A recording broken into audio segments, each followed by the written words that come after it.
إن الحمد لله نحمده ونستعينه ونستغفره ونعوذ بالله من شرور أنفسنا ومن سيئات أعمالنا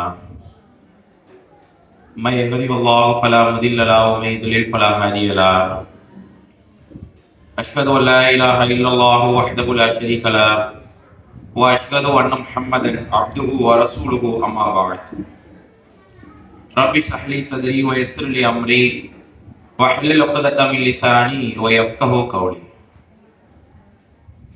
தமிழ்நாடு தௌஹீத் ஜமாத் மயிலாடுதுறை மாவட்டம் திருமுல்லைவாசல் கிளையின் சார்பாக இந்த மார்க்க விளக்க தர்பியா நிகழ்ச்சி இங்கு ஏற்பாடு செய்யப்பட்டுள்ளது. இப்பேற்பட்ட நல்ல வேளையிலே அல்லாஹ்வுடைய மார்க்கத்தை அறிந்து கொள்வதற்காக நாம் அனைவரும் நம்முடைய பொழுதுபோக்கு தளங்களை எல்லாம் விட்டுவிட்டு இறைவனுக்காக இங்கு ஒன்று கொண்டு இருக்கின்றோம். இந்த நல்ல வேளையில் அந்த ஏக இறைவனின் சாந்தியும் சமாதானமும் எம்பெருமானார் நபிகள் நாயகம் ஸல்லல்லாஹு அலைஹி வஸல்லம் அவர்களின் மீதும் அவருடைய சொல் செயல் அங்கீகாரத்தின்படி வாழ்ந்து மறைந்த சத்திய சஹாபாக்களின் மீதும் மேலும் உலகிலே வாழக்கூடிய மூமினான ஆண்களின் மீதும் பெண்களின் மீதும் அந்த ஏக இறைவனின் சாந்தியும் சமாதானமும் என்றென்றும் நிலவட்டுமாக என்று பிரார்த்தனை செய்தவனாக எனது உரை ஆரம்பம் செய்கின்றேன். இந்த மார்க்க விளக்க தர்பியா நிகழ்வில் குடும்பத்தோடு சுமணம் செல்வோம் என்கின்ற தலைப்பு தேர்வு செய்யப்பட்டுள்ளது. இந்த தலைப்பிற்குள் செல்வதற்கு முன்னர் ஒரே ஒரு அறிவுரையை உங்களுக்கும் எனக்கும் நிலைநிறுத்தியவராக ஒற்றை சொல்லாக இறைவனுடைய வசனத்தை நினைவு கூர்ந்தவனாக ஆரம்பம் செய்கின்றேன். அல்லாஹ் நமக்கு திருமறைகளை சொல்லி காட்டுகின்றான், நபியே நீங்கள் அவர்களுக்கு அறிவுரை கூறுங்கள், மூமினாக இருக்கக்கூடிய ஆண்களுக்கும் பெண்களுக்கும் அந்த அறிவுரை பயனளிக்கும் என்று அல்லாஹ் நமக்கு திருமறைகளே அல்லாஹ்வுடைய வசனங்கள் நபிகளாருடைய போதனைகள் கூறப்படக்கூடிய தளத்திலே நாம் தேவையற்ற சச்சலப்புகள் இல்லாமல் தேவையற்ற சலசலப்புகள் இல்லாமல் இறைவனுடைய போதைகளை நாம் கேட்டு அதன் வழியாக அமல் செய்யக்கூடியவர்களாக நாம் இருக்கிறோம் என்று சொன்னால் நாம் எல்லாம் விரைவாக எதிர்பார்த்து இருக்கக்கூடிய சுவனம் என்ற பூஞ்சோலையை அல்லாஹ் நமக்கு உரித்தாக்குவான் என்கின்ற அடிப்படையில் தான் இந்த வசனம் நமக்கு சொல்லி காட்டுகின்றது. அந்த வரிசையில கிட்டத்தட்ட மாலையில் ஆரம்பிக்கப்பட்ட தர்பியாவுடைய நிகழ்வு இறுதி கட்டத்துடைய தருவாயில இருக்கிறோம். இங்க வந்ததுடைய ஒட்டுமொத்த பிரதான நோக்கமோ தேவையற்ற சலசலப்புகள் இல்லாம தேவையற்ற பேச்சுக்கள் இல்லாம அல்லாஹ்வுடைய தீனை உள்ளதை உள்ளபடி அறிந்து கொண்டு அதன் வழியாக அமல் செய்ய வேண்டும் என்ற பிரதான நோக்கத்திற்கு தான் நாம் வந்திருக்கின்றோம். ஆனால் இந்த ஷைத்தான் நம்முடைய உள்ளத்துல என்ன போடுவானா, ஒரு நாளும் பயான் கேட்டுக்கிட்டு தான் இருக்கிறோம், ஒரு தடவை மார்க்க உபதேசம் கேட்டுக்கிட்டு தான் இருக்கிறோம், கேட்கறது கேட்கபடி இருந்துட்டு போயிருவோம், கடந்து போயிருவோம் என்கின்ற ஒரு அலட்சியத்தை ஷைத்தான் உள்ளத்துல போடுவோம். அதே இந்த நேரத்துல எந்த அளவுக்கு இருக்குன்னா, இங்க பயான் ஓடிட்டு இருக்கும், பக்கத்துல இன்னொரு பயான் ஓடிட்டு இருக்கும், இங்க ஓடிட்டு இருக்க பயான் நான் உனக்கு பயான் சொல்றேன்னு சொல்லி பக்கத்தமா பிடிச்சி பேசிக்கிட்டு இருக்கும். அன்னைக்கு சந்தைக்கு போன கடை என்னாச்சு, அன்னைக்கு நகைக்கடையில கல்யாணம் சொல்லி போன கடை அது என்னாச்சு, துணிக்கடையில எடுத்த கடை என்னாச்சு, இந்த கடை தான் போயிட்டு இருக்கும். இங்க ஒரு பயான் போயிட்டு இருக்கோம், பெண்களா இருக்கிறாங்களா ஆண்களுக்கு அவங்க மத்திய இன்னொரு பயான் போயிட்டு இருக்கும். அந்த மாதிரி இல்லாம அல்லாஹ்விற்காக நாம் நேரங்களை செலவழித்து இப்பேற்பட்ட களங்களில் உன்னிப்பாக நம்முடைய செவியத்தை கேட்டு அருள் செய்யக்கூடியவனாக அல்லாஹ் ரப்பல் ஆலமீன் உங்களை முன்னே ஆக்க வேண்டும் என்ற அறிவுரையோடு எனது உரையை ஆரம்பிச்சுகின்றேன். அல்லாஹ் நமக்கு திருமறைகளை சொல்லி காட்டுகின்றான். இந்த குடும்ப வாழ்வை பற்றியும் குடும்பத்தோடு ஒருவர் வாழ்ந்தால் எந்த அளவிற்கு நாளை மறுமையில் இலகுவான முறையிலே வெற்றி காண முடியும் என்பதை பற்றியும் அல்லாஹ்வும் அல்லாஹ்வுடைய தூதர் நமக்கு ஏராளமான வழிகளில் சான்று பகிர்ந்து காட்டுகின்றார்கள். எந்த அளவிற்கு என்றால் அல்லாஹ் நமக்கு திருமறையிலே சொல்லி காட்டுகின்றான், யா அய்யுஹல்லதீன ஆமனு, மூமின்களே, அன்ஃபுஸிஹிம் அஹ்லிக்கும் மின்னாரா, உங்களையும் உங்கள் குடும்பத்தார்களையும் நாளை மறுமையில் நரக நெருப்பில் இருந்து காத்துக் கொள்ளுங்கள். எப்பேற்பட்ட வாசகத்தை எல்லாம் பயன்படுத்துறான் பாருங்க. உங்களை மட்டும் அல்லாமல் உங்களுடைய குடும்பத்தார்களையும் நாளை மறுமையிலே நரக நெருப்பில் இருந்து காத்துக் கொள்ளுங்கள். அதனுடைய எரிபொருட்களாக அதனுடைய விரல்களாக கற்களும் மனிதர்களும் தான் இருந்து கொண்டிருக்கிறார்கள் என்று அல்லாஹ் நமக்கு சொல்லி காட்டுகின்றான். இந்த உலக வாழ்விலே வாழக்கூடிய காலகட்டத்திலே அல்லாஹ்வை மட்டும் ஏற்று அல்லாஹ்விற்கு மட்டும் சுஜூது செய்து இறைவனிடம் மட்டும் கையேந்தி இறைவனோடு யாரையும் ஒப்பிடாத வகையிலே இறைவனுக்காக வாழக்கூடியவர்களாக நீங்களும் இருந்து அதே சமயத்திலே உங்களுடைய குடும்பத்தாரர்களை இவ்வாறு ஆகுமாக்கி வைக்கின்றீர்கள் என்று சொன்னால் நீங்கள் தான் நாளை மறுமையிலே நரகத்துடைய விரலிலிருந்து தப்பிப்பீர்கள் என்பதை அல்லாஹ் நமக்கு சொல்லி காட்டுகின்றார். இன்னும் பல இடங்களில் அல்லாஹ் நமக்கு பயன்படுத்தி காட்டுகின்றார். இன்னல்லாஹு வதஃஷலு வ அலைகுன்னா, யார் இறை நம்பிக்கை கொண்டு அல்லாஹ்வை நம்பிக்கை கொண்டு அந்த வரிசையிலே அவருடைய சந்ததிகளும் நம்பிக்கை கொண்டு யார் இருக்கிறாரோ அல்லாஹ் ரப்பல் ஆலமீன் அந்த சந்ததிகளோடு சேர்த்து வயோமில் ஜன்னா சுவனத்திலே அல்லாஹ் நுழைய வைப்பான். அல்லாஹ் குடும்பத்திற்கு தரக்கூடிய பாக்கியத்தை பாருங்கள். அவர்களை மட்டும் அல்லாமல் ஒரு மனிதனுடைய வெற்றி என்று சொன்னால் தனிப்பட்ட வகையில் அவன் அடைவது வெற்றி அல்ல. ஒரு மனிதனுடைய உண்மையான வெற்றி என்று சொன்னால் அவன் குடும்பங்களோடு அடையக்கூடியவதுதான். குடும்ப பாசங்களோடு அவன் செல்லக்கூடிய இடம் சுவனமாக அமைவதுதான் அவனுடைய நிரந்தரமான வெற்றியாக இருக்க முடியும் என்பதை அல்லாஹ் நமக்கு ஆணித்தரமாக சொல்லி காட்டுகின்றான். இந்த உலக வாழ்வில் நாம் வாழக்கூடிய காலகட்டத்திலே என்னுடைய கணவர் பொருளாதாரத்திலே மிகப்பெரிய அளவில் இருக்கின்றாரா, சமுதாயத்தில் மதிக்கப்படக்கூடிய பணக்காரராக இருக்கிறாரா, சமூக அந்தஸ்து உள்ளவராக இருக்கிறாரா என்று பார்ப்பதை விட என் கணவரால் எனக்கு சொர்க்கம் கிடைக்குமா, என் பிள்ளைகளால் எனக்கு நாளை மறுமையிலே ஜன்னத்துல் ஃபிர்தௌஸுடைய போக்கிடம் கிடைக்குமா என்றுதான் ஒவ்வொரு விதமான தாய்மார்களும் ஒவ்வொரு விதமான மனைவிகளும் இப்படிதான் யோசிக்கக்கூடிய வகையில் அவர்களுடைய சித்தாந்தம் இருக்க வேண்டும் என்று இறைவன் நமக்கு பாடத்திட்டத்தை அமைத்து காட்டுகின்றார்.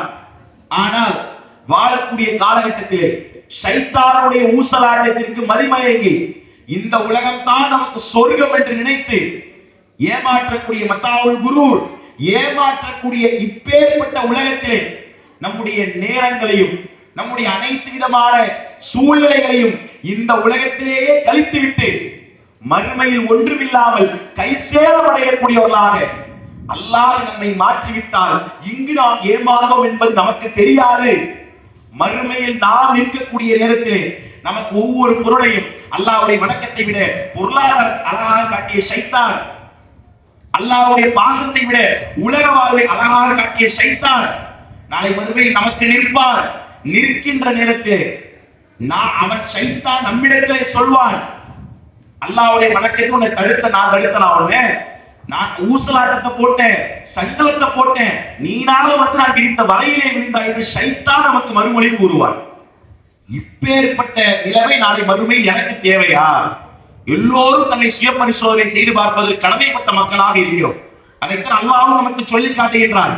எந்த அளவிற்கு இன்ன ரப்புனல்லாஹ், யார் ஒருவர் அல்லாஹ்தான் தன் இறைவன் என்று ஏற்கிறாரோ, ஏற்றது மட்டும் அல்லாமல் சும்மஸ்தகாமல் அதில் யார் உறுதியாக இருக்கிறாரோ, கலிமா சொல்றது ஈஸிங்க, லா இலாஹ முஹம்மது ரசூலுல்லாஹ் சொல்ல நாவல எல்லாரும் சொல்லிடலாம், எல்கேஜி பிள்ளை கூட சொல்லிடும்.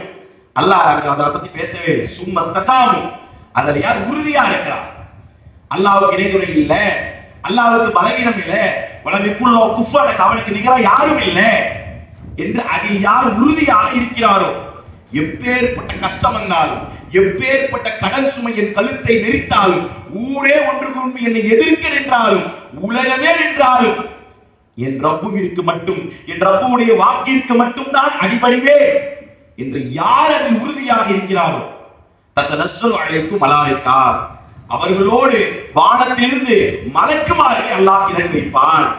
அல்லாஹ் தகாஃபு வலா தஹ்சனு, அந்த மலக்குமார்கள் இப்படியாப்பட்ட உறுதிமிக்க அடியார்களிடத்திலே அந்த மலக்குமார்கள் கூறுவார்கள், நீங்கள் கவலைப்படாதீர்கள், நீங்கள் பயப்படாதீர்கள், உங்களுக்கு எதிராக ஊர் இருக்கலாம், உங்களுக்கு எதிராக ஒட்டுமொத்த உலகமும் இருக்கலாம், உங்களோடு அல்லாஹ்வுடைய மலக்குமார்களை நாங்கள் இருக்கிறோம், அவ அபிஷேகம் ஜென்னா, உங்களுக்கு என்று வாக்களிக்கப்பட்ட சொர்க்கம் இருக்கிறது, அதை இணைத்து இந்த உலகத்திலே நடைபயணத்தை போடுங்கள் என்று அந்த மலக்குமார்களை வைத்து இப்பேற்பட்ட மூமின்களுக்கு அல்லாஹ் பாடம் எடுத்து காட்டுகின்றான். இந்த உலகத்திலே வாழ்கிறோம் என்று சொன்னால் வாழக்கூடிய காலகட்டத்தில் அல்லாஹ் தான் தன் இறைவன் என்று ஏற்று அதில் உன்னதமாக உறுதித்தன்மையாக மரணிக்கின்ற வரை என் ரப்புடைய கொள்கைக்கு மாற்றமாக எல் முனையளவும் கடுகு விதையளவும் நான் செல்ல மாட்டேன் என்று எந்த ஒரு மனிதர் இருக்கிறாரோ அவர்களுக்கு மலக்குமாருடைய துணையை கொண்டு அல்லாஹ் ரப்பல் ஆலமீன் இந்த உலகத்திலும் மறுமையிலும் வெற்றியை அடையக்கூடிய சூழ்நிலை வைக்கிறார் என்று சொன்னால், நாம் இந்த உலகத்திலே கடக்கக்கூடிய காலங்களிலே சிறு சிறு கற்களை கண்டு சிறு சிறு மலைகளை கண்டு நாம் மனதிலே தடவுரண்டு சென்றோம் என்று சொன்னால் நாம் ஏற்றுக்கொண்ட இந்த தௌஹீத் கொள்கைக்கு என்ன பயனை நாம் காண முடியும்? எல்லோரும் யோசிச்சு பாருங்க. இந்த தௌஹீதுடைய பிரச்சாரத்தை பொறுத்தவரையில இதனுடைய அடிப்படை நோக்கம் இணை வைப்பிலிருந்து மக்கள் மீட்டெடுக்கப்பட வேண்டும். ஒவ்வொரு ஊர்களில் பார்க்க முடிகின்றது. அவுலியாக்கள் என்று சொல்கிறார்கள், நாதாக்கள் என்று சொல்கிறார்கள், சுபதாக்கள் என்று சொல்கிறார்கள், அல்லாஹ்விற்கு ஏகட்டுமார்கள் என்று சொல்கின்றார்கள். அல்லாஹ் எப்படி அதை கண்டித்து காட்டுகின்றான்?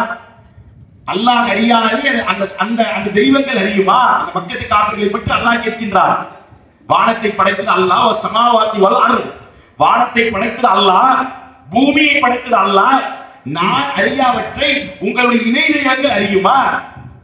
அன்று வழிபட்ட அபூஜஹல், உத்பா, ஷைபா இவர்களும் அதைத்தான் சொன்னார்கள். இன்னைக்கு இருக்கிற சக முஸ்லிம்கள் எதை சொல்கிறார்களோ இதைத்தான் 1400 ஆண்டுகளுக்கு முன்னால் அதே மக்கத்து காவிர்கள் சொன்னார்கள். அல்லாஹ்விடத்தில் நான் கையேந்துவோம், அடங்கி இருக்கக்கூடிய இந்த அவுலியாமார்களிடத்திலே கையேந்துவோம். அல்லாஹ்வுக்கு சிபத் இருக்கு, அடங்கி இருக்கக்கூடிய இந்த அவுலியாமார்களுக்கு சிபத் இருக்கு. இவர்கள் அல்லாஹ்வுடைய இறை நேசர்கள், அல்லாஹ்வுடைய தன்மை இவர்களுக்கும் இருக்கிறது. அப்படி அச்சு பிரசராமல் நான் இதைத்தான் சொல்றாங்க. ஒன்னே ஒண்ணு கேட்கிறேன், அவுலியாமார்கள் இறை நேசர்கள் அல்லாஹ்வுடைய பக்தியை பெறக்கூடிய என்று சொல்றீங்களே, இவர்கள் உண்மையிலேயே அல்லாஹ்வுடைய பக்தியை பெறக்கூடியவர்கள் தானா? உண்மையிலேயே இவர்கள் இறை நேசர்கள் தானா என்று பார்த்தா ஒவ்வொரு பேரை பார்த்தாலே தெரியும் எந்த அளவுக்கு இருந்துட்டு. கீரிக் மஸ்தான் அவுலியா, அனிப்புல்லா அவுலியா, பச்சை பாவா அவுலியா, கொடிமரத்த அவுலியா, மாமரத்த அவுலியா, பாம்பு அவுலியா, இப்படிதான் அவுலியாமாருடைய பேரை இருந்துகிட்டு. ஒவ்வொரு ஊர்லயும் அவுலியாமாருடைய பேரை பொறுத்து இந்த அளவுக்கு இருந்துட்டு இருக்கு. இன்னும் தஞ்சாவூர்லாம் போனீங்கன்னா தஞ்சாவூர் அனுமான் அவுலியா, அனிப்புல்லா அவுலியா, பாஸ்போர்ட் அவுலியா. பாஸ்போர்ட் அவுலியாலாம் தஞ்சாவூர்ல பயங்கர ஃபேமஸ். ஒருத்தருக்கு பாஸ்போர்ட் வரல, ஒருத்தர் வெளிநாடு போனோம்னா ஒரு வெளிநாட்டுக்கு போனோம்னா அந்த சொந்த பந்தெல்லாம் தேடி அலைய தேவையில்லை. இவர்கிட்ட போனா இவர் அடிச்சு கொடுப்பாங்களா பாஸ்போர்ட்? இவர் அங்கெல்லாம் வேலை பார்க்கிறாரா என்ன நமக்கு தெரியல. இப்படியும் சில மக்கள் நம்பி அங்க கூட்டம் குமிழக்கூடிய நிலைமையை பார்க்க முடியும். இன்னும் சில கொடிக்கு திருவாரூர் மாநகரங்களுக்கெல்லாம் சென்றீங்கன்னு சொன்னா 60 அடி பாவா அவுலியான்னு சொல்லுவாங்க. இது என்னப்பா 60 அடி பாவா அவுலியா அப்படின்னு பார்த்தோம்னா அவர் ஆளுநருடைய கொள்ளு பேர. இப்ப நாங்கெல்லாம் யாரு? அவர்கள் 6 அடி ஜெனரேஷன்ல வந்து கொள்ளு பேரன்மார்கள். அதனால அவர் 60 அடியில் இருந்தாரு, 4 தலைமுறையில வந்தாரு. ஒரு 4-5 வருடம் 2010 இந்த வார்த்தை வருது. ஒரு 4-5 வருடத்துக்கு பின்னால அந்த 60 அடி இருந்ததுல அந்த இடத்த பார்த்தோம்னு சொன்னா 50 அடியா இருக்கு. இப்போ அங்க போன மக்கள் கேட்கிறாங்க, இப்போ நான் 4 வருஷத்துக்கு முன்னாடி வரும்போது 60 அடியில இருந்துச்சு தருகா, 60 அடியில கபூர்ல காலை நீட்டி படுத்து கிடந்தாப்புல ஒரு நாள், இப்போ வந்து 50 அடியில இருக்கு, இது என்னப்பா இது? இல்ல ரோடு வரா மாதிரி இருந்துச்சு, பாவா இருந்துச்சு காலை மடக்கிட்டாப்புல. ரோடு வரா மாதிரி இருந்துச்சு, பாவா இருந்துச்சு காலை மடக்கிட்டாப்புல, ரோடு போட்டு விட்டாங்க. நீங்க பாத்தீங்க? ஆமா பார்த்தோம். இதுல எந்த லிஸ்ட்ல சேர்க்கிறதுன்னு தெரியல, இது எந்த கணக்கில் வைக்கிறதுன்னு தெரியல. இவர்கள் இறைநேசர்கள், இவர்கள் அல்லாஹ்விடத்துல இருந்து நமக்கு சிபத்தை வாங்கி கொடுப்பாங்க, சொர்க்கத்துக்கு பரிந்துரை பண்ணுவாங்க. இன்னும் எந்த அளவுக்குன்னு சொன்னா மக்களுடைய உள்ளங்கள்ல அல்லாஹ்வை இவங்க எப்படி பார்த்தாங்கன்னா, ஒரு 30 ஆண்டுகளுக்கு முன்னால சமுதாயத்தை பொறுத்தவரையில ஒவ்வொரு குடும்பமாக ஏர்வாடியாக, நாகூராக, உங்க ஊரு கூட மௌலானா தர்காங்க ரொம்ப ஃபேமஸ் தான். அங்க வந்துகிட்டு பெரிய காபத்துல்லாஹ்க்கு போற மாதிரி அங்க உம்ரா செய்யலாம் போக மாட்டாங்க. இங்க வந்து சீர்னி சோறு சாப்பிடப்பட்டு விளக்கெண்ணெய் இருக்கு, 4 தொண்டையில கணவைட்டோம்னு சொன்னா எல்லா விதமான நோய்க்கும் பரிகாரம் இருக்கு. இப்படி இருந்த காலங்கள் எப்பேற்பட்ட ஒரு சூழ்நிலைன்னு சொன்னா ஒரு கதை கூட சொல்லுவாங்க. அப்துல் காதர் ஜீலானியும் அல்லாஹ்வும் வானத்துல வாக்கிங் போயிட்டு இருந்தாங்க. இதெல்லாம் ஆரம்பத்துல சுன்ன ஜமாத்துகள்ல படிக்கக்கூடிய காலகட்டங்கள்ல அங்குள்ள ஆளுங்களுக்கு சொல்லப்பட்டது. அப்துல் காதர் ஜீலானியும் அல்லாஹ்வும் வானத்துல வாக்கிங் போயிட்டு இருந்தாங்களாம். வாக்கிங் போயிட்டு இருக்கக்கூடிய அந்த நேரத்துல அப்துல் காதர் ஜீலானி தடிக்கு கீழே விழுவுல, அல்லாஹ் தடிக்கு கீழே விழுந்துட்டான். இப்ப உடனே அப்துல் காதர் ஜீலானி என்ன பண்ணாரா? கையை கொடுத்து எதிராக அல்லாஹ்வை தூக்கி விட்டாங்க. அப்ப அல்லாஹ் சொன்னான், குலாம் தஸ்தகீர், கை கொடுத்து தூக்கி விட்டவரே. அதாவது அப்துல் காதர் ஜீலானி அவரு தடிக்கு கீழே விழுவுல, அந்த அவுலியா தடிக்கு கீழே விழுவுலையா, அல்லாஹ் தடிக்கு கீழே விழுந்துட்டான். இது நம்புற மாதிரி இருக்கா? அல்லாஹ்வுடைய தன்மை எப்படி இந்த மக்களுக்கு அவங்க சொல்லி வச்சாங்க, இறைவன் என்றால் யார் என்று போதனை செஞ்சாங்க, யோசிக்க முடியுதா இல்லையா? இன்னும் ரசூலுல்லாஹ் மெஹராஜுக்கு போகக்கூடிய நேரத்துல சமீபத்தில் மெஹராஜுடைய ராவை கொண்டாடுவாங்க. ரசூலுல்லாஹ் மெஹராஜ் மேல போனாங்க.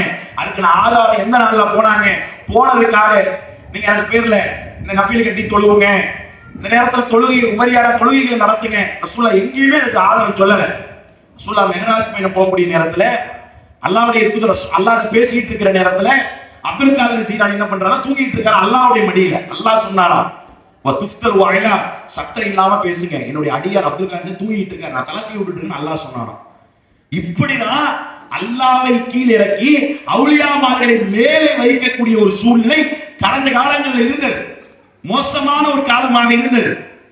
அந்த மக்களுக்கு தௌஹீத் என்றால் என்ன, அல்லாஹ் என்றால் யார், அல்லாஹ்வை வெறுமனே எழுத்தாக நீங்கள் பார்க்காதீர்கள், ஒரு லெட்டரா பார்க்காதீங்க, அல்லாஹ்வுடைய வல்லமையை பற்றி அறிந்து பாருங்கள்.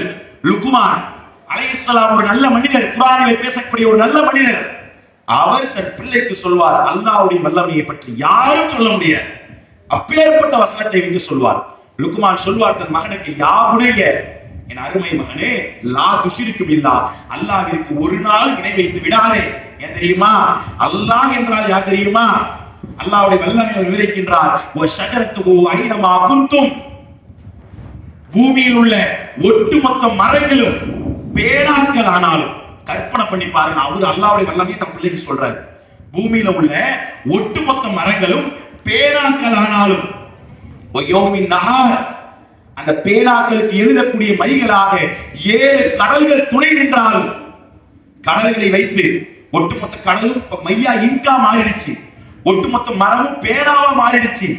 இது அனைத்தையும் வைத்து லா தகாஃபுன வஅலா, இது அனைத்தையும் வைத்து அல்லாஹ்வுடைய வல்லமையை நீங்கள் எழுத ஆரம்பித்தால் காலத்திற்கும் எழுதி முடிக்க மாறாது. எப்பேற்பட்ட ஒரு உதாரணம். உலகத்தில் உள்ள ஒட்டுமொத்த மரம் பேனாவாகி அது எழுதுவதற்கான மைகளாக கடல்கள் என்று, அந்த கடல்கள் அல்லாஹ்வுடைய வல்லமை எழுத ஆரம்பித்தாலும் காலத்துக்கும் எழுதி முடிக்க மாறாது. அப்ப அல்லாஹ் என்றால் யார், இந்த அளவிற்கு உதாரணத்தை சொன்னாங்களே. அல்லாஹ்வுடைய சிஃபத் என்றால் என்ன, அல்லாஹ்வுடைய ஆற்றல் என்றால் என்ன, அவனுடைய பேர்பட்ட நித்திய ஜீவனாக இருக்கின்றான்.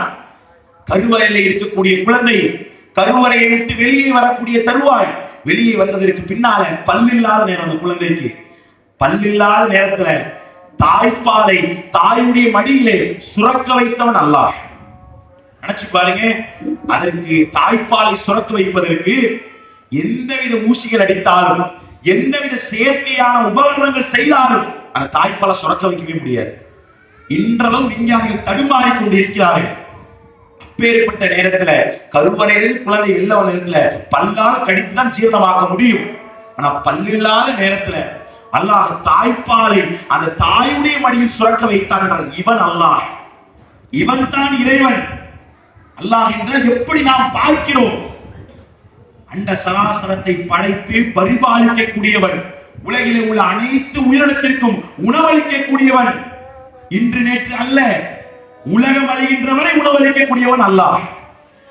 அப்பேற்பட்ட அல்லாஹ்வுடைய வல்லமையை இப்படியாப்பட்ட பாம்பு கீரி என்று சொல்லி இப்பேற்பட்ட அவுலியாமார்களிடத்திலே, இஸ்லாத்திலே சொல்லப்படாத தர்காவுடைய சித்தாந்தத்திலே இந்த மக்கள் வைத்து அதை வழிபடுகிறார்கள் என்று சொன்னால் அல்லாஹ்வுடைய கோபம் எப்பேற்பட்ட கோபமாக இருக்கும். அப்பேற்பட்ட மக்கள், இணை வைக்கக்கூடிய மக்களுக்கு அல்லாஹ் சுவனத்தை ஹராமாக்கி விட்டார். பன்றிக்கறி எப்படி முஸ்லிம்களுக்கு ஹராமோ, பன்றிக்கறியை தன் நாவால் கூட சொல்ல மாட்டோமோ, அதை விட அல்லாஹ் சொன்னான் சொர்க்கம் உனக்கு ஹராம், எனக்கு இணை வைத்தார். இப்பேற்பட்ட இணை வைப்பிடத்துல மக்களிடத்துல சத்தியத்தை சொல்லி, அல்லாஹ் ஒருவன் என்று சொல்லி சத்தியத்தை ஏற்று வாருங்கள், அல்லாஹ் ஒருவன் என்று ஏற்று வாருங்கள் என்று நபிகளார் அன்றைய காலத்திலே பிரச்சாரம் செய்தார்கள். மக்களிடத்திலே எடுத்த பிரச்சாரத்துடைய முதல் விளைவு, நபிகளார் ஊரை துரத்தி அடிக்கப்பட்டார்கள், சொந்த ஊரிலே நாடு கடத்தப்பட்டார்கள், நிம்மதியாக தொழுக முடியல, காபாவில் தொழுதால் நபிகளார் மேல் ஒட்டகத்துடைய குடலை போட்டார்கள். எப்பேற்பட்ட வேதனையாக இருக்கும். நபிகளாருக்கு மட்டும் நடந்ததா, நபிகளாரை ஏற்றுக்கொண்ட எத்தனையோ சஹாபாக்கள், அப்துல்லாஹ் இப்னு உம்மி மக்தும் ரலியல்லாஹு அன்ஹு கண் தெரியாத ஒரு சஹாபி, வரலாறுகள்ல இவர் அப்துல்லாஹ் இப்னு உம்மி மக்தும் என்று அழைக்கப்படுவார். உம்மி மக்தும் என்ற ஒன்றுமே இல்லாதவர் அர்த்தம், உம்மி என்ற ஒன்றுமே ஜீரோன்னு அர்த்தம். உம்மி மக்தும் இவரை பொறுத்தவரையில இவர் கண்ணு தெரியாது. இவருடைய தாயார் இவரை பெற்றெடுக்கக்கூடிய நேரத்துல கண் குறைபாடு உள்ளவராகத்தான் இவர் இருக்கிறார். இப்பேற்பட்டவர் தான் இந்த அப்துல்லாஹ் இப்னு உம்மி மக்தும். இவர் இஸ்லாத்தை ஏற்கிறார். இவர் இஸ்லாத்தை ஏற்கக்கூடிய நேரம், இவர் இஸ்லாத்தை ஏற்பதற்கு முன்னால் இவரை யாரும் மதிக்க மாட்டார்கள். நார்மலாக உள்ள கருப்பின மக்களை கூட அன்னைக்கு மதிக்க மாட்டாங்க. இவருக்கு கண்ணு வேற தெரியாது. எந்த அளவுக்கு இருந்திருக்கும். ஒரு குருடன் நம்ம இடத்துல வந்து பேச அவர் மரியாதை அளிக்குமா? வாய் திக்கி திக்கி பேசக்கூடிய ஒரு நபரை நாம் கண்டால் அவருக்கு மதிச்சு பேசுவோமா? இன்னைக்கு மாறி வீட்டுல குடியிருக்கக்கூடியவங்க சக தோழிகள் கீழ்த்து வீட்டுக்காரர்களை பேசி பழகக்கூடிய நிலைமை இருக்க முடியுமா? பிரஸ்டீஜ் பார்ப்போம், ஏற்றத்தாழ்வு பார்ப்போம். இப்படி இருக்கிற காலம் இன்றும் சமுதாயத்தில் இருக்கு. அன்னைக்கு எப்படி இருந்திருக்கும்? அந்த அப்துல்லா இப்னு உம்மி மக்தூம் யாரும் பேச மாட்டாங்க. அல்லாஹ்வுடைய தூதரை ஏற்றுக்கொள்கிறார். நபிகளாரை ஏற்றுக்கொண்ட ஒரே காரணத்திற்காக கடுமையான வேதனை செய்யப்படுகின்றார். அவர் கண் தெரியாததாக இருந்தும் கூட பாலைவன சுடும் மணலிலே சாட்டையால் அவருடைய தாய் மகன் ஹுசைன் என்று சொல்லக்கூடியவர் கடுமையாக அடிக்கின்றார். ஒரு பக்கம் அப்துல்லா இப்னு உம்மி மக்தூம் கண் தெரியாது, சாட்டையால் அடிவாங்கிற ஒரு பக்கம். இன்னொரு பக்கம் பிலால் ரலியல்லாஹு அவர்கள் கருப்பின சமுதாயத்தை சார்ந்தவர். இந்த உலகத்திலே உரத்த குரலிலே மக்காவின் மீது ஏறி காபத்துல்லாவின் மீது ஏறி பாங்கோசை ஒலித்தவர் இந்த பிலால் இப்னு ரவாஹ் ரலியல்லாஹு அவர்கள். அன்று ஏற்றி வைத்த பாங்கு தான் இன்னைக்கு உலகத்துல 24 மணி நேரம் தொன்று தொட்டு விலகிக் கொண்டிருக்கிறது. அவர் பாலைவன சுடும் மணலில் போட்டு பிரட்டப்பட்டு நெஞ்சின் மீது பாராங்கள் வைக்கப்படுகின்றது. அப்பொழுதும் ஒரு வாயிலிருந்து வந்த வார்த்தை அஹதுல் அஹத், அல்லாஹ் ஒருவன், அஹதுல் அஹத், அல்லாஹ் ஒருவன் என்று முழக்கமாக சொன்னார். இன்னொரு பக்கம் கப்பாப் ரலியல்லாஹு அவர்கள், கப்பாப் ரலியல்லாஹு அவர்கள் பொறுத்தவரையில் எந்த அளவுக்குனா, உமர் ரலியல்லாஹு அவர்கள் ஆட்சி காலத்துல கப்பாப் தயங்கி நிற்பார். ரசூலுல்லாஹ் சொல்லுவாங்க, அப்ப உமர் ரலியல்லாஹு சொல்லுவாங்க, வைஃப்தலு அலா, கப்பாவே நெருங்கி வாரும், இந்த சபைக்கு உங்களை விட தகுந்த மனிதர் யாரும் இல்லை, நெருங்கி வாரும். கப்பாப் தயங்கி நிற்பார். உமர் ரலியல்லாஹு அணைச்சு சொல்லுவாங்க. கப்பாவை பார்த்து உமர் ரலியல்லாஹு சொல்லுவாங்க, நான் இஸ்லாத்தை ஏற்பதற்கு முன்னால் நீ இஸ்லாத்தை ஏற்றாய். அந்த குறைஷியர்கள், அந்த காஃபிர்கள் உன்னை கொடுமைப்படுத்திய நிகழ்வை நான் பார்த்திருக்கிறேன். எந்த மாதிரி வேதனை நீ அனுபவித்தாய்? கப்பாப் ரலியல்லாஹு அவர்கள் தன் முதுகு பகுதியில் ஆடை அகற்றுவார். முதுகுல சதையே இருக்காது. கப்பாப் அலிக்கு முதுகுல சதையே இருக்காது. சதை பகுதி இல்லாமல் இருக்கும். ஏன் தெரியுமா? அவர் சொல்வார், நான் இஸ்லாத்தை ஏற்ற காரணத்தினால் அபூஜஹல் என்னை வேதனை செய்தார். இந்த உம்மத்துடைய ஃபிரௌன் என்று நபிகள் அபூஜஹலை சொன்னார்கள். மிகப்பெரிய மூடர், மிகப்பெரிய வம்பனாக இருந்தார். இஸ்லாம் அவனுக்கு எல்லா இடத்திலும் புரிய வந்த நேரத்தில் கூட அதை வெறுக்கக்கூடியவனாக இருந்தான். அந்த அபூஜஹல் கப்பாவை வேதனை செய்தார். எப்பேற்பட்ட வேதனை என்று சொன்னால், அவருடைய கைகளை கட்டி, அவருடைய கால்களை கட்டி ஒரு இரும்பு கம்பியிலே கீழே நெருப்பு மூட்டப்பட்டு அப்படியே சுழற்றுவார். இந்த கடையில கிரில் சிக்கன் சுத்துவாங்க, பார்த்திருப்பீங்க, கோழி சுத்துவாங்க, நெருப்பு மூட்டப்பட்டு. அந்த மாதிரி கீழே நெருப்பு மூட்டப்பட்டு அவரை அப்படியே சுற்றுவார். சுற்றக்கூடிய நேரத்தில் அடியில் உள்ள நெருப்பு கப்பாவுடைய தோலை கரிக்கும். தோலை கருக்கி அந்த நெருப்பு அணையும். எப்பொழுது அணையும் என்று சொன்னால், கப்பாவே சொல்கிறார், தண்ணீரால் அந்த நெருப்பு அணையாது. அந்த நெருப்பு எப்படி அணையும் என்று சொன்னால், அந்த நெருப்பில் என் முதுகிலை பட்டு என் முதுகிலிருந்து வடியக்கூடிய சீரையும் சவத்தையும் வைத்துத்தான் அந்த நெருப்பு அணையும். அதுவரை நெருப்பு அணையாது. இப்படி ஒரு நாள் இல்ல, 2 நாள் இல்ல, 1 மாத காலம் என்னை வேதனை செய்தார். என் வாயிலிருந்து முஹம்மது நபியை முதம்மம் என்று திட்ட வேண்டும். முஹம்மது என்றால் புகழப்பட்டவர் என்று அர்த்தம். முதம்மம் இகழப்பட்டவர் என்று, ஒன்றுக்கு உதவாக்கிறார் என்று அர்த்தம். இந்த ஒரு வார்த்தை என் வாயிலிருந்து வரும் தான் வேதனை செய்யப்பட்டார். ஒரு வார்த்தையை சொல்லியிருந்தா வேதனை செய்யப்பட்டார். ஒரு நேரத்திலும் அவர் வாயால் கூட ஒழியவில்லை. வாயில கூட தப்பித்தவரை சொல்லி இருக்கலாம், அது கூட அவர் செய்யல. அதுல கூட உறுதியாக இருந்தார். 1 மாத காலம் வேதனை செய்யப்பட்டு பின்பகுதி தோலே இல்லாமல் கருதப்பட்டது. அப்பேற்பட்ட உறுதி என்று பாருங்க. அப்பேற்பட்ட உறுதிமிக்க சஹாபாக்கள், அப்பேற்பட்ட மக்களால் தான் இன்று உங்களுக்கும் எனக்கும் தௌஹீதுடைய போர்வை கிடைத்து இருக்கின்றது. அவர் மட்டும் வாய் தவறி சொல்லி இருந்தால், எதுக்கு இந்த இஸ்லாம் நமக்கு, எதுக்கு இந்த தௌஹீத் நமக்கு? நம்ம முன்னோர்கள் வழியிலே இருப்போமே, அபூஜஹலுடைய வழியிலே இருப்போமே. இருந்தோம்னு சொன்ன சொகுசா வீட்டுல இருக்கலாம், நிம்மதியாக தூங்கலாம், நிம்மதியாக உணவுகளை சுவைக்கலாம். இருந்தும் கூட எனக்கு இந்த உலகை விட மறுமை மேலானது, இது அழியக்கூடிய உலகம். நபிகளார் சொன்னாங்களே, வல் ஆகிரத்து கைருல் லக மினல் ஊலா, இவ்வுலகை விட மறுமை மேலானது என்று சொன்னார்கள். இதற்காக தன் ஒட்டுமொத்த வாழ்வையும் அந்த நெருப்பிலேயே கழித்தார் என்று சொன்னால், யோசித்து பாருங்கள். இன்று நாம் இருக்கிறோம் என்று சொன்னால், தௌஹீதை ஏன் இருக்கின்றோம் என்று சொன்னால், ஊருக்காக, மஹல்லாவிற்காக, என்னுடைய தௌஹீதை நான் வெளிக்காட்டாமல் என்னுடைய வாழ்வை நான் அர்ப்பணம் செய்கின்றேன் என்று சொன்னால், யோசித்து பாருங்கள். இதுதான் தௌஹீதுடைய வெளிப்பாடா? அல்லாஹ் எப்படி தெரியுமா கேட்கிறான்? யா அய்யுஹல்லதீன ஆமனு, மூமின்களே, உதுகுலு ஃபி சில்மி காஃபா, இஸ்லாத்துக்கு வந்தால் முழுமையா வாருங்கன்னு அல்லாஹ் சொல்றான். இஸ்லாத்துக்கு நீங்க வந்தீங்கன்னா முழுமையா வந்துருங்க. ஆத்துல ஒரு கால் சேத்துல ஒரு கால் தேவையே இல்லைங்கிற அல்லாஹ். வந்தா முழுமையா அர்ப்பணிங்கிற அல்லாஹ். இந்த வாசகத்தை அல்லாஹ் சொல்லி காட்டுறான். அப்படி அட்ஜஸ்ட்மெண்ட் பண்ணணும்னா ஊருக்கு தகுந்த மாதிரி இருந்துக்கணும், மொல்லாவுக்கு தகுந்த மாதிரி இருந்துக்கணும். ஏன் தெரியுமா? எனக்கு ஒரு பொம்பளை பிள்ளை இருக்கு, எனக்கு ஒரு ஆண் வாரிசு இருக்கு, அந்த தப்தர் வராது, பௌத்தாவோட கபிஸ்தான போய் அடக்கம் பண்ண மாட்டாங்க, இவ்வளவு பிரச்சனை இருக்கு, நாளைக்கு ஊர் வந்து நிக்காது.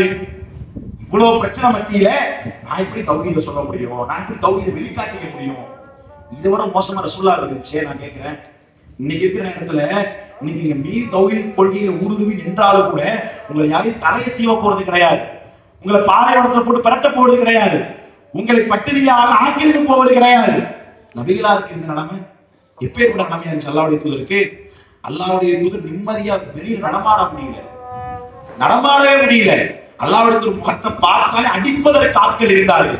காபத்துல்லாஹ் தொழுதோன்னு சொன்ன ரசூலுல்லாஹ் மேல ஒட்டகத்துடைய குடலை மேல போடவங்க இருந்தாங்க. இப்படி இருந்த ஒரு சூழ்நிலை. அந்த நேரத்துல தான் வலீத் பின் உத்பா, காலித் பின் வலீதுடைய தகப்பனார், அவர் தான் குறைஷிகளுக்கு எல்லாம் தலையாய இடத்துல இருந்தவர். அவர் ரசூலுல்லாஹ் வந்து பேசுறாரு, முஹம்மதே, உங்களால எங்களோட இஸ்லாமிய மார்க்கம், நீங்க இஸ்லாத்தை சொல்லக்கூடிய விதம் இருக்குல்ல, இதனால எங்களுடைய முன்னோர்கள் மார்க்கம் பிளவுபட்டுருச்சு.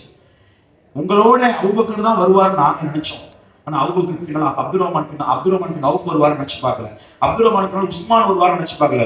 உஸ்மானுக்கு பின்னாடி இப்படி சாரையா பிலால் அம்மா இப்படி வருவாங்கன்னு நினைச்சு பார்க்கல. ஒரு 10ஓட உங்களுக்கு முடிஞ்சு நினைச்சோம். உங்க பின்னால் அவர்களுடைய கூட்டம் 10,000-10,000-ஆ மாறுது. இப்படி கோடிக்கணக்கான மக்கள் உங்களை தேடி மக்கள் வந்துகிட்டே இருக்கிறாங்க. அதனால நம்ம கொள்கையை சமரசம் பண்ணிக்குவோம். என்ன தெரியுமா? நாங்க உங்க அல்லாஹ் வந்து தொழுகிறோம். அவர் கேட்டார், வலீத் பின் உத்பான்னு அவர் சொன்னாரு, நாங்க உங்க அல்லாஹ் வந்து தொழுகிறோம், பிரச்சனை கிடையாது. அதே நேரத்துல எங்க லாத்து உஸாவை நீங்க திட்டாதீங்க. அன்னைக்கு இருந்து அவுலியாமார்கள்னு வச்சுக்கோங்க. அன்னைக்கு கூட அவுலியாமார்கள் அனுமான ஒளியா அனுப்பில்ல அவுலியாங்கிற மாதிரி அன்னைக்கு இருக்கிற அவுலியாமார்கள்னு வச்சுக்கோங்க. லாத்து உஸா மனாதுன்னு அப்படி இருந்தாங்க ஆட்கள்லாம். இப்ப எங்களுடைய தெய்வங்களை நீங்க வந்து தொட்டா போதும், எங்க தெய்வங்களை நீங்க திட்டாம இருந்தா போதும், நாங்க ஒட்டுமொத்த மக்கள் உங்களிடம் கேட்டுறோம், ஒட்டுமொத்த மக்கள் சரணடைஞ்சிடுறோம். அவர் ரசூலுல்லாஹ் ஒரே வார்த்தை சொன்னாங்க, என்னுடைய உயிரை கேட்டு, என்னுடைய உயிர் இருக்கல, என்னுடைய உயிர் பிரித்து எடுக்கப்பட்டாலும் சரி, என்னை நடுப்பாதையாக நீங்கள் அழித்தெடுத்தாலும் சரி, வயோமில் சம்ர வ கமர், என் ஒரு கையில சூரியனையும் ஒரு கையில சந்திரனை கொடுத்தாலும் சரி, இந்த கொள்கையில ஒரு நேரத்தும் சமரசம் அல்ல. இதற்காக நீங்கள் என்னை எந்த அளவில் கொடுமைப்படுத்தினாலும், என் தலையே வெட்டப்பட்டாலும் இந்த கொள்கைக்காக நிற்பேன். எப்பேற்பட்ட உறுதி பாருங்க. இந்த கொள்கைக்காகவே சாவல் என்று நபிகளார் சொன்னார். அன்று இறங்கி வந்திருந்தார் நபிகளார், அன்று இறங்கி வந்திருந்தார். இந்த கொள்கை உங்களுக்கு முழுமையாக கிடைச்சிருக்குமா? எப்பேற்பட்ட வேலை நபிகளார் கொடுத்தாங்க தெரியுமா? நபி ஸல்லல்லாஹு அலைஹி வஸல்லம் மகள் ஜைனப் ரலியல்லாஹு அன்ஹா, நபிகளார் மதீனாவுக்கு போயிட்டாங்க. மதீனாவுக்கு ஹிஜ்ரத் பண்ணி போனதுக்கு பின்னால ஜைனப் ரலியல்லாஹு இங்க இருக்கிறாங்க. ஜைனப் ரலியல்லாஹு அழைத்துக் கொண்டு ஒரு கூட்டம் வருது. அவருடைய கணவர் அபுல் ஆஸ் என்று சொல்லக்கூடியவர், அவர் என்ன பண்றாருன்னா இஸ்லாத்தில் இல்லாமல் இருக்கிறார். அப்பொழுது வசனம் இறங்கப்படுது, காஃபிர்களுக்கு மூமின் பெண்கள் அனுமதி இல்லை என்று அப்பொழுது வசனம் இறங்கப்படுது. அப்பொழுதே தலாக் கொடுத்து விட்டு ஜைனப் ரலியல்லாஹு அவர்கள் நிறைமாத கர்ப்பிணியாக இருக்கிறார். நிறைமாத கர்ப்பிணியாக இருக்கக்கூடிய இடத்துல மக்காவிலிருந்து மதீனாவிற்கு ஒட்டகத்தில் பயணப்பட்டுக் கொண்டு வருகிறார். வரக்கூடிய நேரத்துல ஹாரிஸ் என்று சொல்லக்கூடியவன் அந்த ஒட்டகத்துடைய காலில் அடித்து விடுகிறான். ஜைனப் ரலியல்லாஹு வயிறு அப்படியே பெரும் பாராங்களில் முட்டி விடுகின்றது, கரு கலைந்து விடுகின்றது. ஜைனப் ரலியல்லாஹு நிறைமாத கரு கலைந்து விடுகின்றது. இந்த செய்தியை அழுது கொண்டே தன் தகப்பனாரிடத்திலே சொல்கிறார்கள், என்னுடைய கரு கலைந்து விட்டது, கரு இல்லை. பல வருடங்கள் தவமாய் தவறு பெற்றெடுத்த அந்த ஒரு சூழ்நிலை எப்படி இருக்கும் ஒரு தாய்க்கு? கரு கலைந்து விட்டது. எதற்காக? நபிகளாருடைய மகள் இஸ்லாத்தை சொன்னதினால் இந்த விளைவு. அப்பொழுது நபிகளார் சொன்னார், அதுக்கப்புறம் நம்ம கரு ஊர்ல, அதுக்கப்புறம் நம்ம கரு தங்கவே இல்லை, மரணிக்கின்றதே கரு தங்கல. இப்படி இருக்கிற நேரத்துல நபிகளார் சொன்னார்கள், உனக்கு சொர்க்கத்தை ஒரு குழந்தை அல்லாஹ் வைத்திருப்பான், கண்டிப்பா அங்கு நீ பால் ஊட்டுவாய், அங்கு ஒரு வாய்ப்பை அல்லாஹ் வைத்திருப்பான் என்று ஆசுவாசப்படுத்தினார்கள். சொன்னால் ஒரு தகப்பனால இதை எவ்வாறு ஏற்றுக்கொள்ள முடியும்? கொஞ்சம் யோசிச்சு பாருங்க, ஒரு தகப்பனால இதை எவ்வாறு ஏற்றுக்கொள்ள முடியும்? நபிகளார் கொஞ்சம் இறங்கி கொடுத்திருந்தார், அந்த கரு பிழைத்திருக்கும். நபிகளார் கொள்கையிலே சமரசை ஏற்படுத்தியிருந்தார், அந்த கரு பிழைத்திருக்கும். யாருக்கும் நபிகளார் விட்டு கொடுக்கலையே, எதற்கும் அடியெடுத்து வைக்கலையே. எந்த அளவிற்கு ஈமானுடைய வெளிச்சம் என்று சொன்னால் ஒரு போரின் காரணமாக சொல்லலாம். பதிலுடைய போர்க்களம், இந்த பதிலுடைய போரெல்லாம் பொறுத்தவரையில நீங்க மற்ற போரை பார்க்கிற மாதிரி பதிலுடைய போரை பார்க்காதீங்க. பதிலுடைய போரை பொறுத்தவரையில எதிரில் இருக்கக்கூடிய எல்லாரும் சொந்த பந்தம் தான். முஸ்லிம்கள் இங்க இருக்கிறாங்க, எதிர்முறையில் இருக்கக்கூடிய குறைஷிகள் எல்லாரும் சொந்த பந்தம் தான். அத்தா இங்க இருப்பார் இஸ்லாத்துல, அத்தா இங்க இருப்பாரு, மகன் எத்தா மாதிரி காஃபில நிற்பாரு. நீங்க நம்மள மாதிரி என்னுடைய சொந்தம் எனக்கு முக்கியம், என்னோட ஊர் எனக்கு முக்கியம், நான் ஊரை விட்டு ஒழுங்கி வரமாட்டேன், என் சொந்தத்தை விட்டு பிணங்கி வரமாட்டேன், இப்படி இருக்கிறோம்ல. அவங்க நினைச்சிருந்தா அபூபக்கர் ரலியல்லாஹு முஸ்லிமா இருக்காருங்க, அவர் மகன் அப்துல் ரஹ்மான் எத்தா மாதிரி காஃபில இருக்காரு. ஒரு நேரத்துல அப்துல் ரஹ்மான் இஸ்லாத்துக்கு வந்துருவார். அப்துல் ரஹ்மான் இஸ்லாத்துக்கு வந்துட்டு அதுக்கு பத்ர் யுத்தம்லாம் முடிந்து ஒரு 5-6 வருடங்களுக்கு பின்னால அப்துல் ரஹ்மான் இஸ்லாத்துக்கு வருவார். அபூபக்கருடைய மகன். அவர் சொல்லுவாரு, அபூபக்கர் என் அருமை எத்தாவே, நான் காஃபிரா இருந்த நேரத்துல பத்ர் போர்ல உங்க தலை தான் என் கண்ணுக்கு நேரா இருந்துச்சு, உங்க தலை தான் என் கண்ணுக்கு நேரா இருந்துச்சு, என் கையிலேயே ஒரு கூர்மையான வாள் இருந்துச்சு, நான் எடுத்து உங்களை வெட்டிடலாம்னு நினைச்சேன். ஏன்னா அப்ப ஒரு எதிரி, தகப்பன்லாம் இல்லை, அப்ப ஒரு எதிரி, நான் எடுத்து வெட்டிடலாம்னு நினைச்சேன். நஃப்சுக வாயிலா, என் உள்ள என்ன தடுத்துருச்சு, பாசம் என்ன தடுத்துருச்சு அப்படிம்பார். நம்ம அபூபக்கர் ரலியல்லாஹு அழகா சொல்லுவாரு, நான் மட்டும் இருக்கிறத நான் கண்டிப்பா வெட்டி இருப்பேன், பாசம் மாதிரி இதாவது அல்லாஹ்வுடைய பாசம், உன்னுடைய பாசம், அல்லாஹ்வுடைய பாசம், இப்படி அபூபக்கர் சொல்லுவார். என்னுடைய மகனாக இருந்தாலும் எனக்கு அல்லாஹ்வா மகனா, அல்லாஹ் தான். எந்த அளவுக்கு பாருங்க. அபூ உபைதா அல்-ஜர்ராஹ் அமீனுல் ஆதிஹில் உம்மா, இந்த உம்மத்துக்கு நம்பிக்கையாளர் அவர்தான். அவர் இருக்காரு. அவர் இருக்கக்கூடிய அந்த நேரத்துல ஒரு சகோதரர் என்ன பண்றாருன்னா, பத்ர் போர்ல காஃபிர்கள்ல இருந்து வந்து இவரை முஸ்லிம்கள் அணியில உள்ள போடாம தடுக்கிறார். அவர் காஃபிரா இருக்காரு, தடுக்கிறார், உள்ள போக கூடாது, என்ன தாண்டிதான் உள்ள தடுக்கிறார். அபூ உபைதா பார்த்தாரு, இவரை கடந்து வேற ஆளை விட்டு நவுந்து போறாரு. நவுந்து போகக்கூடிய அந்த நேரத்துல அவரு பார்த்தாரு, வேற வழி இல்லை, என்னை தாண்டிதான் உள்ள போகணுன்றாரு அபூ உபைதா. அந்த மனிதர் அபூ உபைதா பார்த்தாரு, வாழ எடுத்தாரு, ஒரே வெட்டா வெட்டினார். பின்னாடி அபூ உபைதா சொல்லுவாரு, அது வேற யாரும் இல்ல, அபூக்கு எங்க அத்தா ஜர்ராஹ் தான் கொண்டாங்க, தடுத்தது யாரு, அவங்க அத்தா ஜர்ராஹ் தான் தடுத்திருக்காரு. என் மாமா அபூ உபைதா, அவன் முஸ்லிமா இருக்கான், அவன் காஃபிர்களுக்கு ஏதாவது போர் பண்ணக்கூடாது, அதனால தடுக்கிறார். அவரு பார்த்தாரு, நம்ம அத்தாவை நம்ம கையால என் கொண்டு விட்டு வேற யாராவது என்ன கொள்ளாம நம்ம அத்தாவை நம்ம கையால என் கொண்டு விட்டு நவுந்து போனாரு. ஒரு கட்டத்துக்கு மேல அவரு பார்த்தாரு, அத்தாவா அல்லாவா, அல்லாஹ் வெட்டினார்.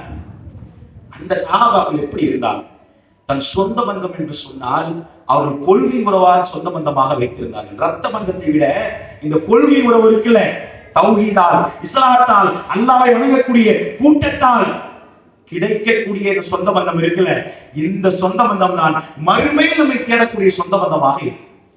முஸாப் இப்படியே சொல்வார். முஸாப் பின் உமைர் ரலியல்லாஹு அவர்கள் பத்ர் போர்ல இருப்பாரு. அவருடைய அண்ணன் உமைர் கைதியாக பிடிக்கப்படுவார். முஸாப் பெரிய பணக்கார வீட்டு பிள்ளை, மிகப்பெரிய பணக்கார வீட்டு பிள்ளை. ஒரு தெருவுல முஸாப் நடந்து போனாங்கன்னா, எனக்கு முன்னால பெரிய சகோதரர் கூட சொன்னார், அவருடைய இறுதியில எந்த அளவுக்கு கவனம் இல்லாத நிலைமையா மாறிச்சுன்னு சொன்னார். அவர் ஆரம்ப நிலை எந்த அளவுக்கு தெரியுமா இருந்துச்சு, ஒரு தெருவுல அவர் நடந்து போனா தெரு முழுக்க அத்தர் வர அடிக்கும். அப்பேற்பட்ட பணக்காரதான் முஸாப் பின் உமைர். ஒவ்வொரு நாளும் காலையில ஒரு ஆடை, மாலையில ஒரு ஆடை, பல வகையான சுவை பழங்களை உண்டு கழித்தவர். இப்படி வாழ்ந்தவர் முஸாப் பின் உமைர். இஸ்லாத்தை ஏற்ற ஒற்றை காரணம் தான், முஸ்லிமான ஒரே காரணம் தான். அதனால அவங்களுடைய தாயார் அப்படியே வெளியேற்றுகின்றார். ரகரகமாக ஜொலிக்கக்கூடிய ஆடை அணிந்து அழகு பார்த்த முஸாப் ஒரு சாக்கு துணியை சுற்றி கொண்டு வீட்டை விட்டு வெளியே வந்தார். கட்டிலே பட்டு மெத்தையிலே உறங்கிய முஸாப் பள்ளிவாசலுடைய மண் தரையில் உறங்கினார். இஸ்லாத்திற்காக, தௌஹீதுக்காக மண் தரையில் உறங்கினார். 20 வயது இருக்கும் அவருக்கு. அந்த 20 அவருக்கு என்ன தெரியும் நான் கேட்கிறேன். மண் தரையில உறங்கிக் கொண்டு சென்றார் என்று சொன்னால், அந்த முஸாப் பத்ர் போர் ரசூலுல்லாஹ் பல முறை தேம்பி எழுதியிருக்காங்க. முஸாவை பார்த்து, உன் நிலைமை எப்படி, கடந்த காலத்துல ஒரு நிலைமை எப்படி இருந்துச்சு, இதெல்லாம் பணக்கார வீட்டுக்குள்ள. ரசூலுல்லாஹ் சொல்லுவாங்க, முஸாவுடைய செல்வத்தை 3ஆ பங்கிட்டு அதுல ஒரு பங்கு மக்கால உள்ள எல்லா செல்வத்தையும் சேர்ந்தாலும் ஈடாகாதுமா. அவ்வளவு பெரிய பணக்கார வீட்டுக்குள்ள அந்த அளவுக்கு தான் முஸாப் இருந்தார். அந்த முஸாப் ஒரே நொடியில் இஸ்லாமிற்காக சொத்துக்களை துறந்து விட்டு ஏழையாக மாறுகின்றார். பத்ருடைய போர்ல அவருடைய சகோதரர் கொண்டு வரப்படுகின்றார். அப்பொழுது ஒரு சகோதரர் கைதியாக இருக்கிறாரு. அவர் சொல்றாரு உமைர்ட்ட, முஸாப் நான் அண்ணன், என்னை இவங்கள்ட்ட முஹம்மதிலிருந்து காப்பாற்று. முஸாப் சொன்னாரு, நீ அண்ணன் கிடையாது, நீ உறவு கிடையாது, என்னுடைய உறவு நபிகள் நாயகம், என்னுடைய உறவு இந்த உமர், என்னுடைய உறவு இந்த அபூபக்கர், என்னுடைய உறவு இந்த அலி, என்னுடைய உறவு. ரத்த வகையில உறவு இல்லை, தௌஹீதால் என்னுடைய உறவு. யோசிச்சு பாருங்க. இந்த உறவு முறைகளுக்கு தான் நாம் முக்கியத்துவத்தை அதிகப்படுத்த வேண்டுமே தவிர, என்னுடைய சொந்த பந்தமாக இருக்கிறார்கள், அதிலும் நபிவழிக்கு மாற்றமான நிகழ்வுகள் நடக்குது, நபிவழிக்கு மாற்றமான திருமணங்கள் நடக்குது என்று சொன்னா, இதுல என்னுடைய ஈமானை இழந்து விட்டு செல்லக்கூடியவனாக நான் இருக்கிறேன் என்று சொன்னா, ஒருவேளை சாப்பாடுல ஈமானை நான் இழந்துடுறேன். உயிரையும் கொடுக்குற அளவுக்கு பல பேர் அங்க நின்றாங்க. இன்னைக்கு ஒருவேளை சாப்பாடுல ஈமானை இழந்துடுறேன்னா, இன்னைக்கு சமுதாயத்துல வட்டி வாங்கக்கூடியவர்களா இருக்கலாம், சமுதாயத்தில் அனாச்சரண காரியங்களை செய்யக்கூடியவர்களாக இருக்கலாம், மதுக்கடைகளை நடத்தக்கூடிய சாராயத்தை காய்ச்சக்கூடியவர்களாக இருக்கலாம். இவர்கள் தெம்பும் திராணியுமாக ஒவ்வொரு ஊர்களிலும் நடமாடக்கூடிய நேரத்துல, நான் வட்டி வாங்குறது தெனாவட்டா சொல்ற நேரத்துல தௌஹீதை ஏற்றுக்கொண்டு மறைமுகமாக முதலளவில் மட்டும் இப்படி நாம் வைத்திருக்கிறோம் என்று சொன்னா, அல்லாஹ் எந்த அளவுக்கு குர்ஆன்ல சொல்லி காட்டுறான். சில சமுதாயத்தவர்கள் இருப்பார்கள், லா யகாஃபு லாயிம் லௌமத்த லாயிம், பழிப்போரின் பழிச்சொல்லுக்கு அவர்கள் அஞ்ச மாட்டார்கள். அவர்கள் காஃபிர்களிடத்திலே தலை நிமிர்ந்து நடப்பார்கள். அல்லாஹ்வை மதிப்போரிடத்திலே, அல்லாஹ்விற்கு எதிராக இருப்போரிடத்திலே தலை நிமிர்ந்து நடப்பார்கள். மூமின்களிடத்திலே ஒரு தஃப்ஷரு பணிவோடு இருப்பார்கள் என்று அல்லாஹ் சொல்றானா, நாம் எங்கு தலை நிமிர்ந்து நடக்க வேண்டும்? நான் தௌஹீத்வாதி தான், நான் தௌஹீத்வாதியா தான் இருக்கிறேன். இன்றைக்கும் நான் மக்கள்கிட்ட பிரச்சாரம் பண்றது என்னன்னா, தௌஹீத் ஜமாஅத்துடைய கொள்கை ஏத்துக்கன்னு நம்ம சொல்லல. இந்த ஜமாஅத்துக்கு வாங்க, வந்தா சொர்க்கம் கிடைக்கும், இப்படி நம்ம பேசவே கிடையாது. நீ தௌஹீத்ல வாங்க நம்ம சொல்றோம், நீ தௌஹீத் கொள்கைக்கு வாங்க மக்கள் அறிவிப்பு பண்றோம். ஜமாஅத்துக்குள்ள வாங்க, ஜமாஅத்துல உறுப்பினருக்கு ஆள் போடுங்க, இப்படி நம்முடைய அறிவிப்பு அல்ல. ஜமாஅத்தை பொறுத்த வரையில சுவனத்துக்கு அழைத்து செல்லக்கூடிய உலக ரீதியான வட்டாரத்தை பேனர், அவ்வளவுதான். கம்பேர் பண்ற நேரத்தில் பாவங்கள் குறைவாக இருக்கக்கூடிய ஒரு தளம். நீங்கள் தௌஹீதை ஏற்றுக்கொள்ளுங்கள், தௌஹீதின் படி உங்கள் வாழ்வை அமையுங்கள், நபி வழிக்கு மாற்றமான திருமணங்களை பங்கேற்காதீர்கள், நபி வழியை மட்டும் போதியுங்கள், இப்படி சொல்லக்கூடிய ஒரு களம். இதை நோக்கிதான் மக்களை நம்ம அழைக்கிறோம், இதனை சொல்லிதான் மக்கள் நம்ம அழைக்கிறோம். நீங்க யோசிச்சு பாருங்க, தௌஹீதுடைய வெளிப்பாட்டால பிரபல்யமான ஊர்கள்ல எப்பேற்பட்ட மாற்றம் வந்திருக்கு. நான் கேட்கிறேன், 30 ஆண்டுகளுக்கு முன்னால ஒரு பொம்பளை பிள்ளை இருக்குதுன்னா, ஒரு பழமொழி கூட சொல்லுவாங்க, 5 பொம்பளை பிள்ளை பெற்றாலும் அரசனா இருந்தா ஆண்டியா போயிருவாங்க, பிச்சைக்காரனா போயிருவாங்க, ஒண்ணுமே இல்லாம போயிருவாங்க. ஒவ்வொரு ஊர்களிலேயும் பெண் பிள்ளை நம்ம அத்தாம கூட அப்படி கட்டி வச்சிருக்கலாம். பள்ளிவாசல் வாசல் இருந்துக்கிட்டு கொமரு காரியம் தான் நின்றுப்பார், ஒரு லெட்டர் வச்சுக்கிட்டு கொமரு காரியம் தான் செய்யுங்கப்பா. ஒரு ஊர்ல அவர் இருக்கிறாரா, அவர் கையில எழுதி கொடுத்துருப்பாங்க, வீடு வீடா போய் யாசகம் கேட்பாரு. தன்மானத்தை எதுக்கு தகப்பனார் போய் யாசகம் எதுக்கு? தன் கொமரை கட்டணும், தன் பிள்ளையை கட்டணும். எந்த அளவுக்கு இஸ்லாமிய சமுதாயத்தை உருவாக்கி வைத்திருந்தார்கள். அரியலூர் மாவட்ட செய்திகள் எல்லாம் பெண் பிள்ளை பிறந்தால் கள்ளிப்பாலத்துக்கு கொண்டாங்க. ஆனா பெண் பிள்ளை என்று தான் அல்லாஹ் நற்செய்தி புஷ்ரா என்று அல்லாஹ் சொல்றான். அந்த மக்களிடத்துல இந்த மார்க்கம் திருமணத்துக்காக பயந்த இஸ்லாமிய சமுதாயம் திருமணத்தை எவ்வளவு எளிமையாக சொல்லி காட்டியிருந்தது. வாத்து நிசா சதகாத்து நிகழா, ஆண்களாகிய நீங்கள் மலர் கொடுத்து அழைச்சிட்டு வாங்க, நீங்க மலர் தொகையை கொடுங்க. எந்த ஒரு திருமணம் இன்ன ஆயில முன்னிக்காக வரக்கத்தன் ஐசலகு முகுனா, எந்த ஒரு திருமணம் குறைந்த செலவுகளை நடத்தப்படுதோ அது அல்லாஹ்வுடைய பரக்கத்திற்கு என்கின்ற நபிமொழியை உயிர்ப்பிக்கக்கூடிய விதமாக பல இளைஞர்கள் வரதட்சணை என்று வாங்காமல், எப்பேற்பட்ட சூழ்நிலையிலும் எத்தனையோ கமர்களுடைய வாழ்க்கையிலே வரதட்சணை என்ற பேச்சு இல்லாமல் மகள் கொடுத்து திருமணம் வாங்கிய வரலாறு ஒன்று கடந்த காலங்களில் வரதட்சணை என்று அறியாமல் வாங்கியிருந்தால் தௌஹீதுடைய கொள்கை வந்ததற்கு பின்னால் வாங்கின வரதட்சணையை திருப்பி கொடுத்த சகோதரர்களும் உண்டு. இப்படி பல மக்கள் இருக்கிறார்கள். எதற்காக மக்கள் இருக்கிற என்ன நோக்கத்துக்கு இருக்கிறாங்க? எனக்கு இந்த உலகம் நிரந்தரம் இல்லை, எனக்கு டெம்பரவரி லைஃப் தான், என் ரப்பு சொன்ன மாதிரி என் வாழ்க்கையை நான் அமைக்கணும், என் ரப்புடைய அந்த ஜோதியை நான் நடைய வேண்டும். இந்த எண்ணத்தில் தான் பலதரப்பட்ட மக்கள் உயிர் வாழ்ந்து கொண்டு இருக்கிறார்கள். இந்த நம்முடைய எண்ணம் எந்த அளவுக்கு இருக்கு? இந்த தௌஹீது கொள்கையில் இருக்கிறோம்னா நம்ம பல பிரச்சனை அனுபவிக்கணும், ஊரோட ஒட்டி இருக்க முடியாது. நாளைக்கு அல்லாஹ் ரப்புல் ஆலமீன் மயிலாடுதுறை மாவட்டக்காரங்க தனியா வாங்க, தஞ்சாவூர் மாவட்டக்காரங்க தனியா வாங்க, இப்படிலாம் அல்லாஹ் கூட மாட்டான். ஒட்டுமொத்த பேரும் ஆளுமுடைய பிள்ளைங்க தான். நாளைக்கு ஊர்ல பக்கத்துல வந்து நிக்காது. நீங்க ஊருக்கு பயந்துட்டு, மொஹல்லாவுக்கு பயந்துட்டு, குடும்பத்துக்கு பயந்துட்டு இப்படி இருக்கிறோம்ல, இந்த பண்பு இருக்குல்ல, இப்படி நம்ம பயந்துட்டு இருக்கிறோம்னு சொன்னா இந்த பண்பை பொறுத்த வரையில நாளைக்கு எனக்கு ஒரு நன்மைக்காக என் தாயே என்னை யாருன்னு தெரியாது, பெத்தெடுத்த அம்மா சின்ன வயசுல ரத்தத்தையும் பாலாக கொடுத்து என்னுடைய தாய் எனக்கு வந்து நிக்க மாட்டாங்க, ஒரு நன்மை கடனா கொடுக்க மாட்டாங்க. என்னுடைய ஊரோ என் சொந்த பந்தமோ யாரும் நிக்க மாட்டாங்க. நான் ஏற்றுக்கொண்ட கொள்கை, நான் ஏற்றுக்கொண்ட தௌஹீது கொள்கை இருக்க, இந்த கொள்கை தான் என் காலம் முழுக்க நிற்கக்கூடியதாக இருக்கும். அதை உறுதிக்காக இருந்தார்கள். அந்த உறுதி நம்மள்கிட்ட இருக்கா? அந்த மனப்பாங்கில் நாம் செயல்படுகின்றோமா? ஒரு கணம் எல்லோரும் யோசிச்சு பாருங்க. தன் வாழ்நாள்ல உறுதிமிக்கவர்களாக ரப்புவிற்காக தன் வாழ்நாளை அடைமானம் வைத்து மறுமைத்தான் இலக்கென்று எத்தனை மக்கள் வாழ்ந்து கொண்டிருக்கிறோம்.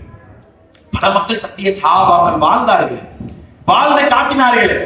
எப்பேற்பட்ட நேரத்திலையும் என் ரப்புடைய பொருத்தம் தான் முக்கியம், ஊர் எனக்கு தேவையில்லை, துன்யா எனக்கு தேவையில்லை, மறுமைதான் முக்கியம் என்று நின்றார்களே. ரசூலுல்லாஹ்வுடைய காலகட்டத்தில் நீங்க பார்க்கலாம். அம்ர் இப்னு ஜமூஹ் ரலியல்லாஹு அன்ஹு, ரசூலுல்லாஹ்வுடைய காலத்துல அம்ர் இப்னு ஜமூஹ் ரலியல்லாஹு அன்ஹு வரலாற்றை நீங்க அறிந்து பார்த்தீர்கள் என்று சொன்னார். எப்பேற்பட்ட ஒரு சஹாபி என்று சொன்னார். வரலாற்றுல சொர்க்கத்திற்கு நன்மாராயம் கூறப்பட்ட ஒரு மனிதர். இவருடைய குறைபாட பொறுத்தவரையில அரை மனிதர். இவருக்கு இதுக்கப்புறம் கால் இருக்காது, இடுப்புடையினார் உடல், இதுக்கப்புறம் ஒரு கால் எல்லாம் கிடையாது. பள்ளிக்கு வரணும்னா கூட ஒரு தவறு தான் பள்ளிக்கு வரணும், யாராவது தூக்கிட்டு தான் வரணும். இப்படிதான் ஒரு வாழ்க்கை இருந்துச்சு. பள்ளிக்கு வரணும்னா கூட அவரை யாராவது தூக்கிட்டு தான் வரணும். இந்த மாதிரி ஒரு நேரத்துல தான் அவர் பயணிச்சார்.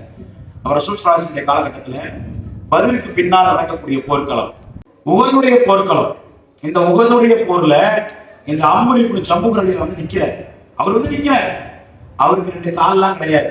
இந்த அம்ர் இப்னு ஜமூஹ் ரலியல்லாஹு யாருன்னா, இவருடைய பத்ர் போர்ல அபூஜஹல வெட்டி வீழ்த்தக்கூடிய 2 சிறுவர்கள், முஅவ்வித் முஆத், சின்ன பசங்க 12 வயசு இருக்கும், அவங்க தான் அபூஜஹலை க்ளோஸ் பண்ணுவாங்க.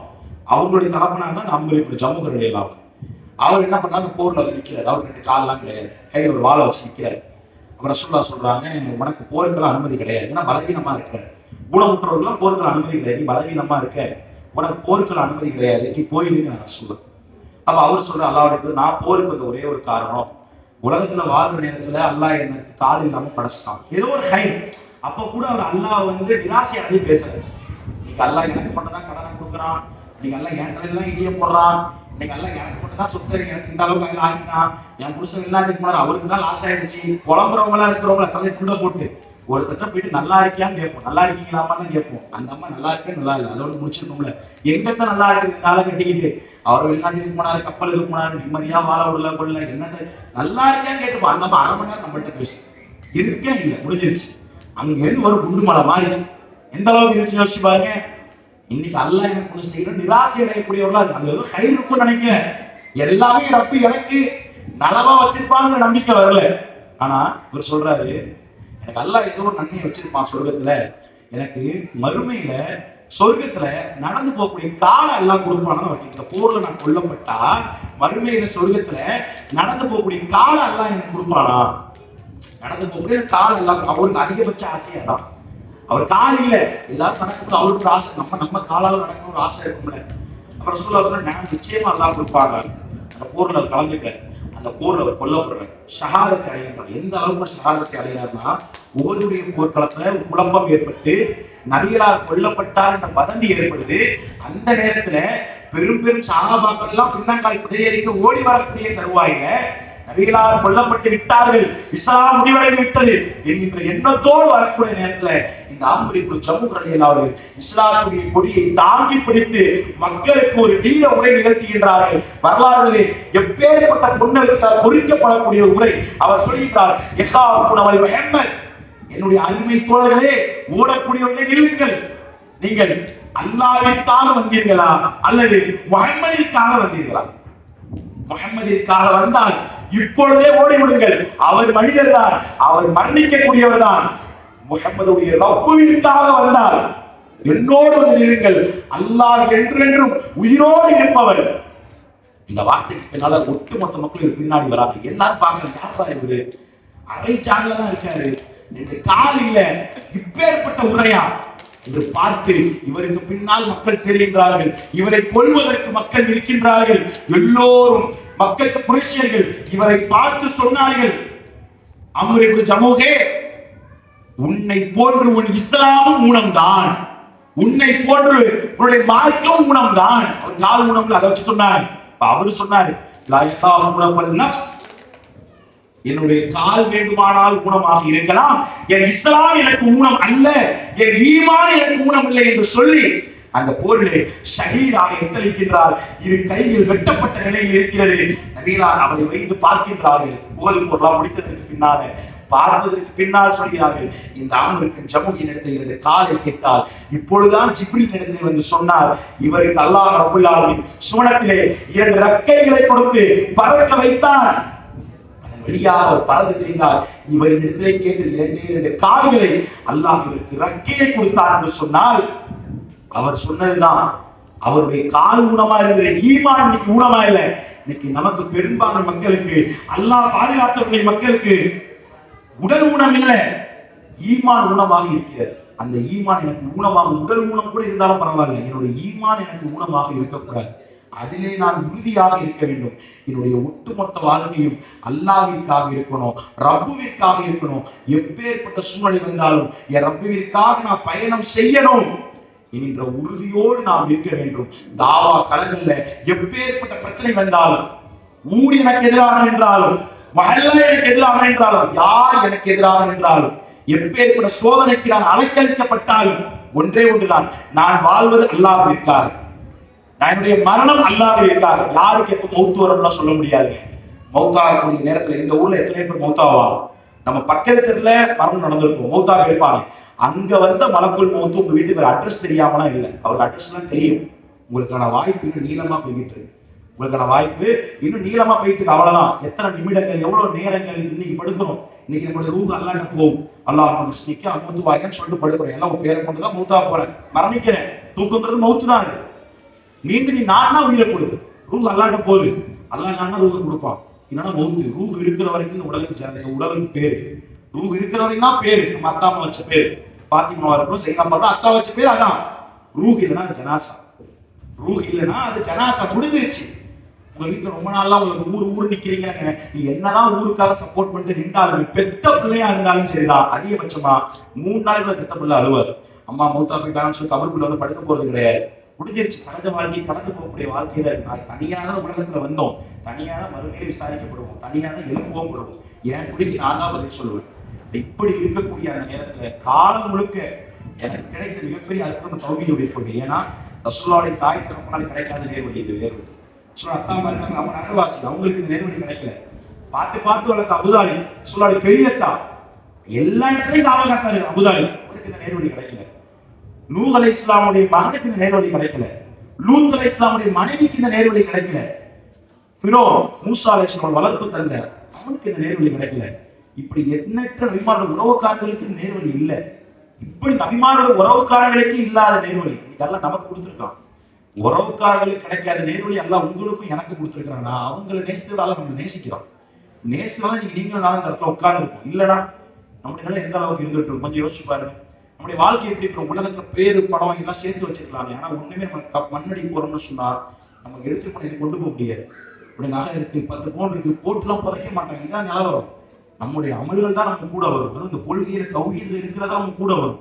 நாளைக்கு இந்த சகோதரர் இருக்கிறாங்க, ரத்த பந்தத்துக்காக ஊருக்காக நீங்க பாக்குறீங்க, இந்த சகோதரர்கள் இருக்கிறாங்க, நாளைக்கு அல்லாஹ் காப்பாத்துறேன். ஒருத்தர் கூட நரகத்துக்கு போனா கூட அல்லாஹ் காப்பாற்றணும். அப்படி போனா கூட சில மக்கள் சொர்க்கத்துல இருப்பாங்க, தௌஹீது ஏந்திடுவாங்க. அவங்க அல்லாஹ் நம்பி கேட்பாங்க, அல்லாஹ் வாழ்ந்த காலத்துல எங்களோடு ஒன்றாக தொழுது அவங்களை காணும் சொர்க்கத்துல, எங்களோடு ஒன்றாக இருந்து நோம்பு பிடிச்சவங்களை அவங்க எங்கடா அல்லாஹ்ட்ட கேட்பாங்க. அல்லாஹ் சொல்லுவான், அவங்கள நரகத்துல கிடக்குறாங்க. அப்படியா? அவங்க அரசுக்கு ஒரு வாய்ப்பு கிடைக்க மாட்டேங்க. அல்லாஹ் அவங்க போவாங்க. அவங்க போயிட்டு அல்லாஹ்வுக்கு அனுமதி வாங்கி நரகத்திலிருந்து விடுதலை, இணை வைக்காத நபர்களை நரகத்திலிருந்து விடுதலை ஆக்கப்பட்டு அவர்கள் அழைத்து கொண்டு வருவார்கள். அது எந்த கொள்கையை வைத்து கிடைக்கின்றது? ரத்த பந்தவத்தை வச்சு கிடைக்கல. எப்பேற்பட்ட வகையில் வந்து கிடைக்கிறது? கொள்கையை வச்சு ஒன்றாக இறைவனுக்காக பயணித்ததை வச்சு அந்த சொர்க்கம் கிடைக்குதுன்னா, இந்த கொள்கையை நீங்கள் அமரக்கூடிய காலம் முழுக்க உங்களுக்கு மிகப்பெரிய பொன்னான வாய்ப்பை அல்லாஹ் நமக்கு வைத்திருக்கின்றான். அந்த வைப்போடு நம்முடைய வாழ்வை அமைக்க வேண்டும் என்கின்ற உறுதியோடு காலம் முழுக்க இந்த தௌஹீது கொள்கையிலே நிலைத்து இருக்கக்கூடிய மக்களாக நாம் இருக்கோம். இரண்டாவது, தர்பியா என்று சொன்னா அழகிய ஒரு பிரார்த்தனையோட நிறைவடையக்கூடிய வகையில் மிகப்பெரிய சிறப்பா இருக்கும். அதாவது ரசூலுல்லாஹ் சொல்லி கொடுத்த அழகிய ஒரு துஆ, இதை மனனம் பண்ணிட்டு போங்க, அல்லாஹ் உங்களுக்கு அருள் புரியணும். அதாவது ஆயிஷா ரலியல்லாஹு ரசூலுல்லாஹ் கற்றுக் கொடுக்குறாங்க, இந்த உலகத்துல எனக்கு நல்ல ஒரு வாய்வை கொடு, எந்தவித கஷ்டமும் இல்லாம சிறப்பா கொடு, மறுமையில என்ன துருவி விசாரிச்சாதையெல்லாம். ஏன்னா மறுமையில அல்லாஹ் ஒரு ஆள் துருவி விசாரிச்சா அவன் நாசமானான், அவன் வாழ்க்கை முடிஞ்சிச்சு. அல்லாஹ் துருவ ஆரம்பிச்சா முடிஞ்சிருச்சு. அப்ப அந்த துருவல் இல்லாம உலகத்திற்கும் நிம்மதி அளிக்கக்கூடிய ஒரு பிரார்த்தனை. நான் சொல்றேன், திரும்ப சொல்லுங்க. அல்லாஹும்ம ஹாசிபனி ஹிசாபை யசீரா. அல்லாஹும்ம ஹாசிபினி ஹிசாபை யசீரா. அல்லாஹும்ம ஹாசிபினி. இதுக்கு என்ன அர்த்தம்னா, இறைவா இந்த உலகத்துல எனக்கு நலவை கொடுத்துரு. ஹிசாபை, எல்லாம் மறுமையில ஒரு களம் இருக்கு, அங்க என்ன துருவி நீ விசாரிச்சிடாத. யசீரா, நிம்மதியான ஒரு போக்கிடத்தை சொர்க்கத்துல இருக்கக்கூடிய வாய்ப்பை கொடு. அழகான ஒரு பிரார்த்தனை. அல்லாஹும்ம ஹாசிபினி ஹிசாபை யசீரா. அப்படியே சொல்லுங்க, இன்னொரு தடவை சொல்லுங்க. அல்ஹம்துலில்லாஹ். அல்லாஹ் வந்த மக்களுக்கும் கேட்ட மக்களுக்கும் அல்லாஹ் அருள் புரிஞ்சு ஜன்னத்துல் ஃபிர்தௌஸ் நபிமாருடைய இருப்பிடத்தை எல்லாம் அமைத்துக் கொடுக்கின்ற பிரார்த்தனையோடு நிறைவு செய்கின்றேன். வாஹிர் தஅவானா அல்ஹம்துலில்லாஹி ரப்பில் ஆலமீன். அஸ்ஸலாமு அலைக்கும்.